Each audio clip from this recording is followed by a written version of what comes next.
Malam 30 September 1965, pasukan penculik para jenderal yang terdiri dari Cakrabirawa dan beberapa unsur militer lainnya bersiap di markas komando mereka di Lubang Buaya.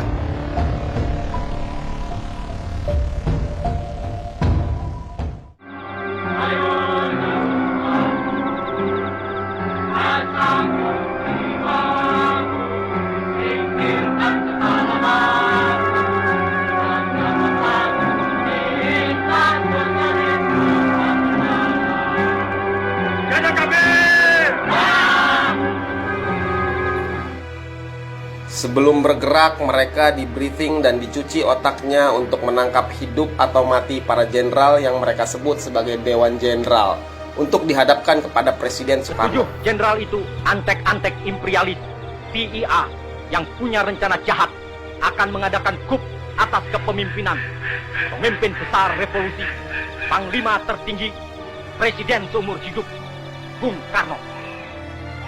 Sebagai prajurit, kita berkewajiban menggagalkan rencana keblinger itu. Rencana tidak benar itu. Kita harus menculik jenderal itu, hidup atau mati. Menjelang dini hari 1 Oktober, pasukan ini dibagi menjadi 3 kelompok, yakni pasukan Pasopati, Bima Sakti, dan Pringgodani yang dipimpin oleh Letkol Untung. Pasopati bertugas untuk menculik para jenderal, sementara pasukan Bima Sakti bertugas menguasai ibu kota dan ditempatkan di Medan Merdeka dekat Monas. Sedangkan pasukan Pringgodani bertugas mempertahankan Pangkalan Halim Perdana Kusuma. Pasukan Pasopati dipimpin Letnan 1 Dul Arif dan terdiri dari 250 anggota Cakrabirawa beserta unsur militer lainnya.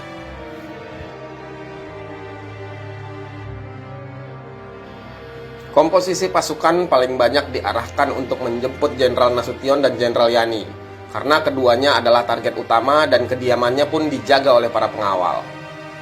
Selain kedua jenderal itu, Jenderal Parman juga menjadi titik pasukan paling banyak, kemungkinan karena posisi sentralnya sebagai pemimpin intelijen Angkatan Darat.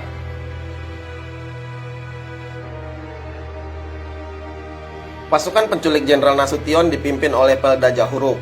Pasukan penculik Letnan Jenderal Ahmad Yani dipimpin Peltu Mukijan. Serka Sulaiman memimpin penculikan Maijen Suprapto. Sementara untuk membawa Maijen MT Haryono ditugaskan kepada Serka Bungkus, sedangkan untuk Maijen S. Parman dipimpin Serma Satar. Lalu pasukan penculik Brigjen DI Panjaitan dipimpin Serda Soekarjo dan Brigjen Sutoyo dipimpin Serma Surono. Pasukan dengan sasaran Nasution dipimpin oleh Pelda Jahuruk. Siap. Untuk sasaran Letjen Yani dipimpin oleh Peltu Mukijan. Siap. Pasukan yang harus menculik Maijen Suprapto dipimpin oleh Serka Sulaiman. Siap. Untuk Maijen Haryono dipimpin oleh Serka Bungkus. Siap. Pasukan dengan sasaran Maijen S. Parman oleh Serma Satar. Siap. Untuk sasaran Brigjen Panjaitan dipimpin oleh Serda Soekarjo. Siap.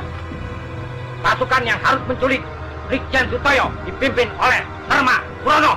Siap. Ada pertanyaan? Gajah terbuka. Sekarang jam 03.04. 1 Oktober jam 3 pagi dini hari, pasukan ini bergerak ke targetnya masing-masing. Alih-alih menghadapkan para jenderal kepada Presiden, 3 dari 7 jenderal mereka bunuh di rumahnya masing-masing. 3 jenderal yang dibunuh di kediamannya tersebut adalah Ahmad Yani, MT Haryono, dan DI Panjaitan. Sedangkan Maijen S. Parman, Suprapto, dan Sutoyo mereka bawa dalam keadaan hidup ke Lubang Buaya.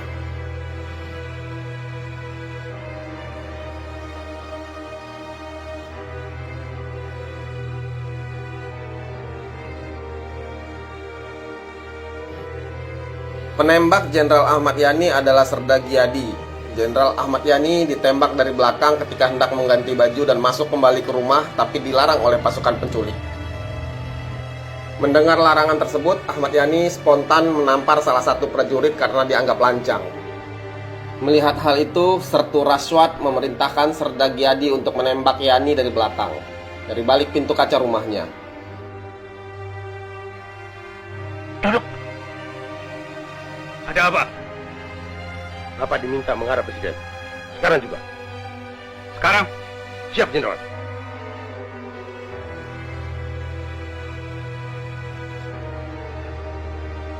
Kalau begitu, tunggulah. Saya mandi dulu. Sebaiknya tidak usah mandi, Jenderal. Paling tidak cuci muka toh dan berpakaian. Tidak usah berpakaian. Lancang kalian. Tahu apa kalian? Jadi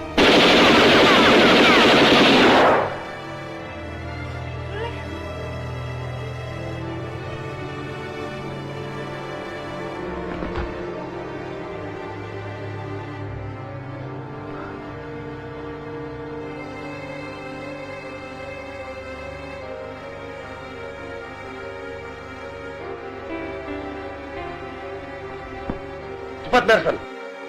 Kemudian ada Serka Bungkus. Dia adalah eksekutor penembak Mayor Jenderal MT Haryono. MT Haryono ditembak Bungkus di dalam kamarnya. Kronologinya, Bungkus dan pasukannya tiba pukul 4 pagi dan dibukakan pintu oleh istri sang jenderal. Mereka disuruh menunggu, namun para pasukan menerobos masuk. Menurut pengakuan Bungkus, pintu kamar Jenderal MT Haryono dikunci dan dia berhasil menerobos masuk. Kondisi kamar gelap karena lampu dimatikan. Sekilas ada bayangan putih, lalu saya refleks menembak. Begitu kata Bungkus. Jenazah Jenderal MT Haryono kemudian diseret mereka dari kamar di depan anak-anaknya dan kemudian dimasukkan ke dalam truk dan diangkut ke lubang buaya. kami harus membawa Bapak sekarang. Kalau begitu, sebentar.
Pasukan penculik Jenderal DI Panjaitan tiba di Kebayoran Baru pukul 4 pagi.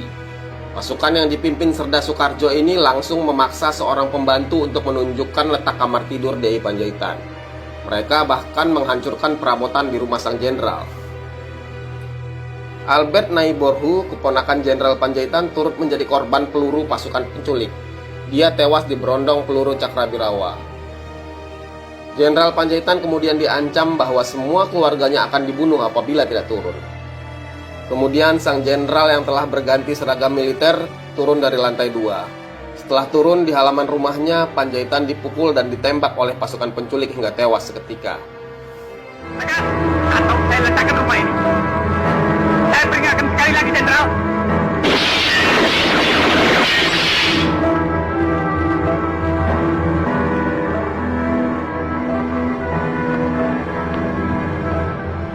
Takut.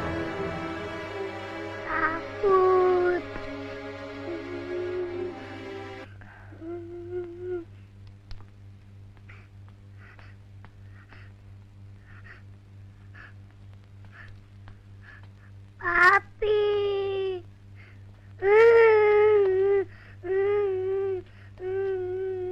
Angkat tangan, Jenderal.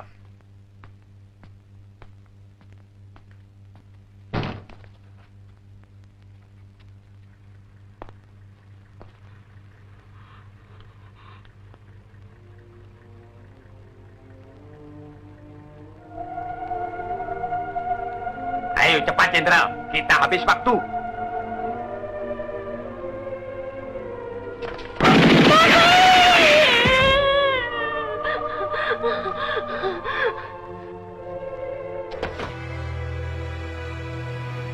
Sementara target utama penculikan tersebut yakni Jenderal Abdul Haris Nasution, berhasil lolos meski sempat tertembak di bagian kakinya. Namun Nasution harus kehilangan putri tercintanya, Ade Irma Suryani, yang ditembak oleh prajurit Hargiono. Pada akhirnya operasi mereka berantakan dan mereka sendiri kebingungan karena ditinggal oleh para komandannya. Para serdadu rendahan ini bak ayam kehilangan induk. Para komandannya kemudian menjadi buruan pasukan Maijen Soeharto.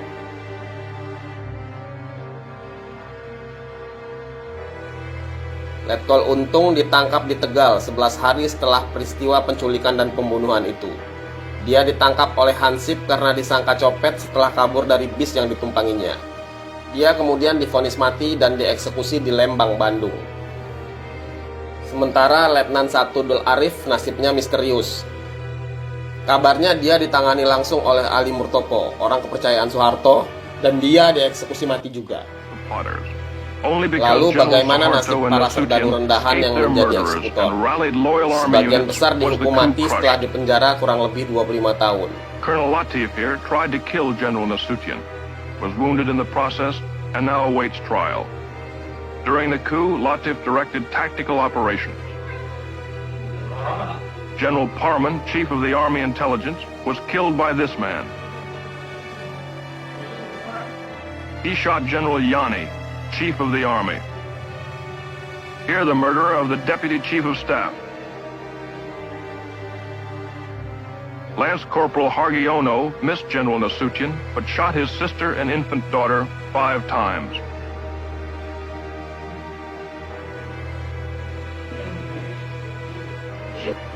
Pada tahun 1988, Serda Giyadi, penembak Jenderal Yani, dihukum mati. Selain dia, Sersan Soekarjo, komandan penculik Jenderal Panjaitan, juga dihukum mati di tahun yang sama. Kemudian pada 16 Februari 1990, 4 orang mantan pasukan Cakrabirawa dihadapkan ke depan ruku tembak. Mereka adalah Surono, komandan penculik Brigjen Sutoyo, Sersan Satar, komandan penculik Maijen S. Parman, kemudian Sulaiman, komandan penculik Maijen Suprapto, dan terakhir Rohayan. Nasib Sersan Bungkus lebih baik dari kawan-kawannya yang lain. Penembak sekaligus komandan pasukan penculik Jenderal M.T. Haryono ini akhirnya dibebaskan pada tahun 1999, setahun setelah Soeharto lengser dari kursi kepresidenan.